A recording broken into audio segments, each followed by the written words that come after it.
In a town like this, there's a core population here of about 125 families. Every one of them knows what Jake's done.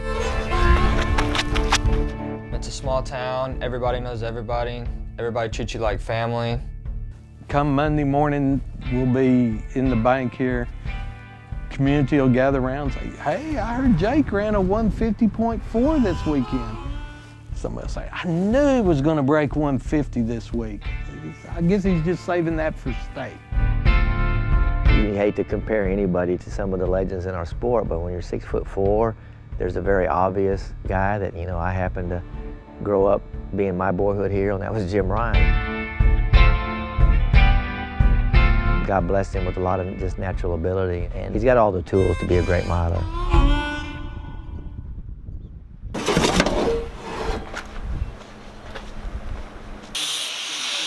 My name is Jake Merrell. I'm a senior at Turkey Valley, and I live in a town named Kittiquay with a population of 411. Outside of running and studying, what I mostly do around town is I like to work.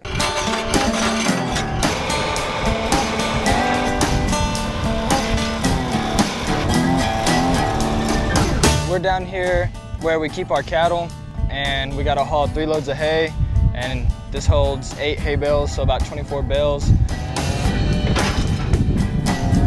I usually find Granddad or call Dad and see if there's anything I can do, if it has to be out at the ranch or down at the lots, just whatever I can do. He always wanted something to do. He doesn't like to be at home with nothing to do. My mom and my dad have always worked hard, and it looks fun. I mean, it's not that fun, but it's better than sitting in the house. Jake's the whole package from, you know, the standpoint of just all the sports that he's done. In high school, I've played football, basketball, track, baseball, cross country, tennis one time, and that's it. Ability to go from football season to basketball season, mix in a little cross country in there, and then go straight to track. You know, there are not many athletes that can do that, and Jake's done it at an extremely high level across the board.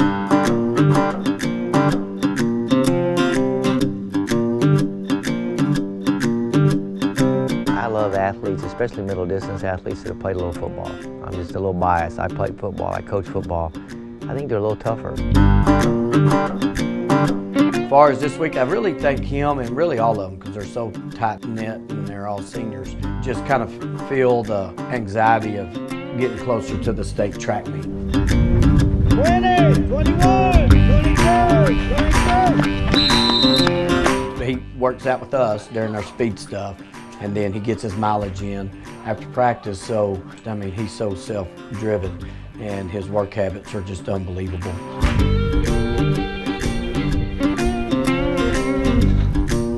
As a freshman, he was very new to the sport. We were naive parents to the sport. But to go to Austin and see him compete and actually end up winning the 800, that's when I actually realized he can do it.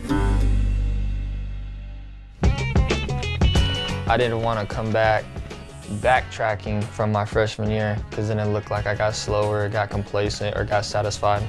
So I just try to keep training harder, take track practice harder, try to do more work on my own. And then right out the box, I ran on 153. So when you run on 153, there's like, you can't run on 155 now, you know? So I just had to just keep on working.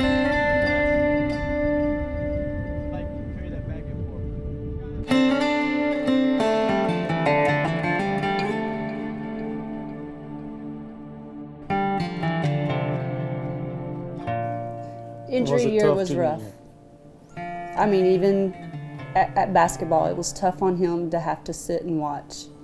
You know, came through the rough year last year with the injury, never quite got in shape. I don't think he ever felt like he got in shape. Several times he's asked, why can't I run as fast as I did my sophomore year?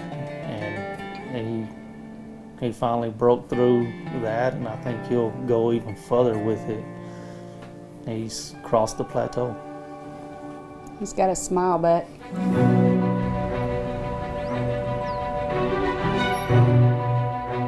What what I've seen this year is that he's finding another level of confidence.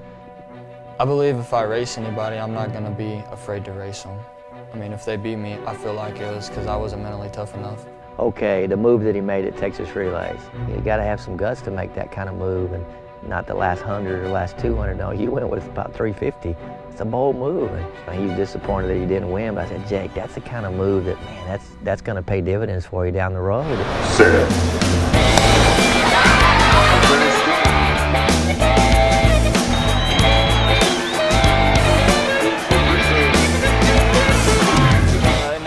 I was having a goal of 149. I think I fell short of it by a second and it's 0.7, but extremely blessed in that. And the 16, I was just trying to run for places, not really worrying about time. And the 4x4, that was kind of the cherry on the top for me. Ended up breaking the 1A state record by 2 seconds or something, so it was an extremely great day.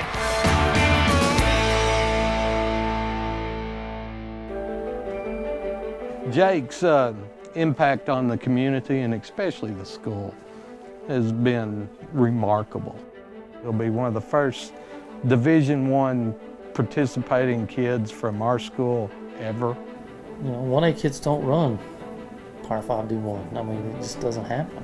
When he was first getting offers, he wasn't winning at the big meets. It was more of somebody else believed in him. You know, once you've seen what he's done as a sophomore, you know he's not going backwards. Way back, I told him, I said, Jake, you want to come to Baylor, we'll make it happen. I think he was maybe a little surprised that, okay, coach, this is still a full. I said, yeah, Jake, it's a full. You know what? And we only have one to offer next year. And so you're getting it. That's how much I believe in you. The day they signed his scholarship, they brought in all the elementary school kids to sit in the auditorium so that they could see that it is possible for kids in these really small rural communities to succeed.